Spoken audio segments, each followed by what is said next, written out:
Hey friends, real quick, I want to put out a video kind of on the heels of the UPS story that we put out last week, where UPS said that they would no longer be shipping for Ghost firearms or Brownells because supposedly they were shipping ghost guns, as they call them, to illegal states. Now, for one, that was a lie because the states they were shipping to were actually still legal. They may have been referencing, and I say may have because incorrectly, referencing a new unserialized parts or unserialized frame law or rule that the White House is trying to put in place right now. That's not in effect.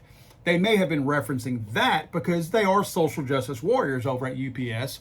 And they may have been referencing that simply because that's what they wanted to do and they felt good about it. It made them feel good. But it wasn't a law and it wasn't a rule and it wasn't even in place yet. But yet they were doing this to these companies thinking they would sneak in and fly in under the radar. They are now backing off of that because they got a lot of pushback. People act like the Second Amendment community has no weight. We got a lot of weight. These people were pushed to quietly change their policy. Now all of a sudden, they have reworked their policy and just gently put it out there without any fanfare whatsoever to state now that any item that meets the definition of a firearm, including firearm mufflers or silencers, or a frame or receiver under federal law, including any partially complete, disassembled, or non-functional frame or receiver as defined by blah, blah, blah, must be identified and bear a serial number in satisfaction of the requirements for identifying such items under federal law, regardless of whether any such items are otherwise exempt from or not subject to identification requirements under applicable law. This prohibition applies even before the effective date. The reason why they're putting this out, if you'll notice, they actually point out that regardless of whether any such items are otherwise exempted, because they got called on it.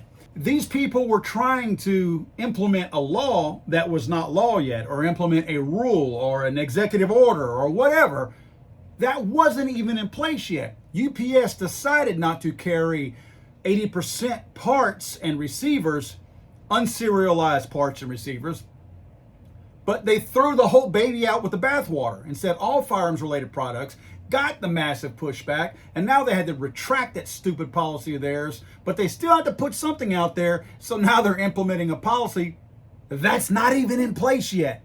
UPS is the bed right now. They can't manage their own business. What an absolutely pathetic form of leadership we're witnessing at UPS right now. You know what? I'm not one of these people that says to boycott people. I really don't. I speak with my dollars. That's how I do it. I don't necessarily try to encourage people. You can go look at my other videos and see even the one on UPS.